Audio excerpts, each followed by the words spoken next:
So when we started this project, which was Never Never Cube, so the idea was like we actually wanted to.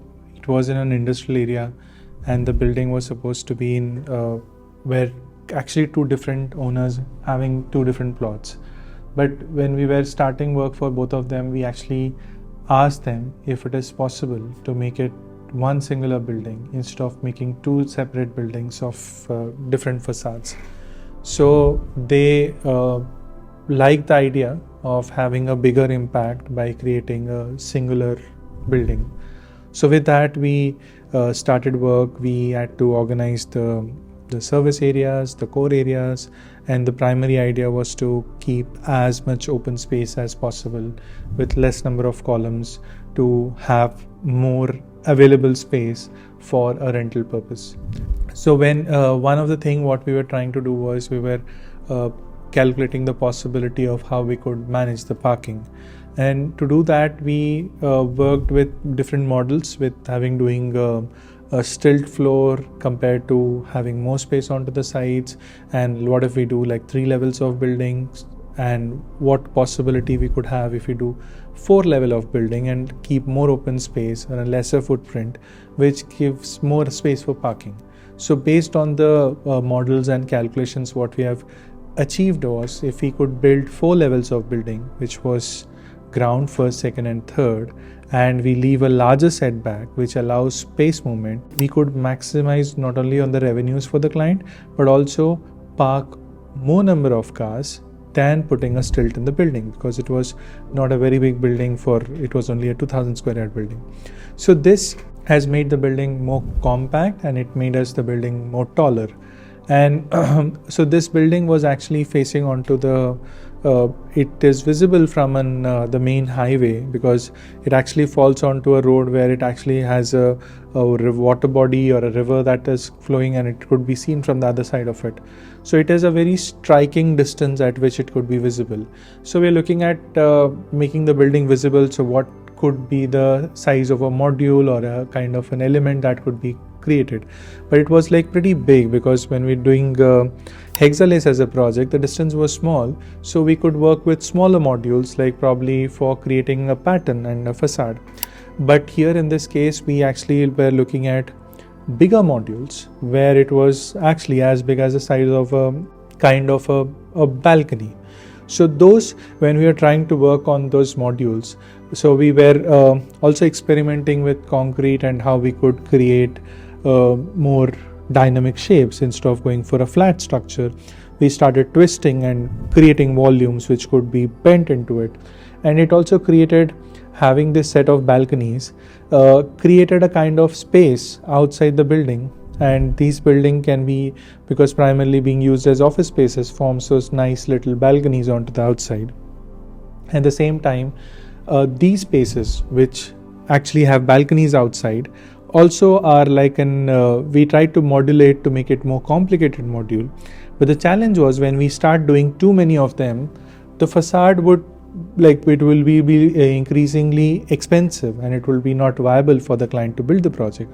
So what the trick that we try to do is, what if we could make a module and then try to twist the module or rotate the module into different types, and then create certain elements which forms a sort of a composition.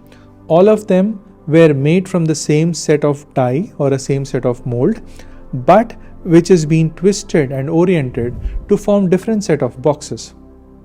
So this itself was a very sort of a game changer for the project, where when we first started it, it was unpresented. We actually presented a scaled model to the structure consultant to show him, okay, this is what we were trying to make and how we could achieve. So he could calculate the stresses, the bending moments, about how this thing would be working around. So we made a working model for him, and then we could understand that how it was clarified, and the bigger challenge was how we could make it.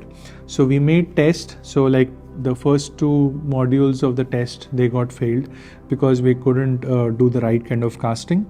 But we learned quickly in terms of what could be the possible ways of casting. And when the first mold was completely cleanly casted, it was a sense of kind of an achievement that we could feel, and there was joy all around, not just with us but also the people who were doing it, and it was very interesting. And then when we started making those molds, twisted and turning, and it took quite a long time, like, because it has to be done box by box, each box, because there were only 2 sets of molds. We had to keep shifting them and keep swapping them, and slowly when the entire facade was made, it was something that it was really phenomenal. And the other thing that we were to look at was how we would add railings into this facade, because initially the railings were flat, but when we looked at the building, we thought probably the railing can also add another layer of character. So then we started playing with the railings that were available. It was another layer of metal that was added as screens, and those were also playfully done in the entire way, and it actually has a second layer of pattern. So these two actually connect each of them very well, and it creates a very interesting kind of composition. And it has been like one of the, by far the most successful project for us. It was on a cover page in Korea. We had a Korean magazine which was has put us onto it was one of the first covers. We had it for us, an international cover, and the project was published globally in terms of several international publications has covered it. It was on Arc Daily, and it itself was brings in kind of a huge sense of pride in actually doing it, because to playing with concrete and to that scale. But in the end, when the building actually got sold twice, and it was sold almost 1.5 times the market value. And one of this call, I remember, somebody actually called up me from Spain, and he said, okay, I want to buy this building. I said, why do you want to do it? He said, I like the design and I want to buy it. So probably the transaction happened or not happened, probably never happened. But the whole idea of how if a building can move somebody, which is somebody would want to invest in a country just looking at the design of it, was something that we at Ardete, we also try to add value to our clients, specifically in commercial areas, where it could be not just used by them, but also could be highly transactable, because end of the day, it's a commercial space. People have actually made it as an investment. The entire journey of what Never Never Cube has done was phenomenal for us, and we still strive to create another Never Never Cube.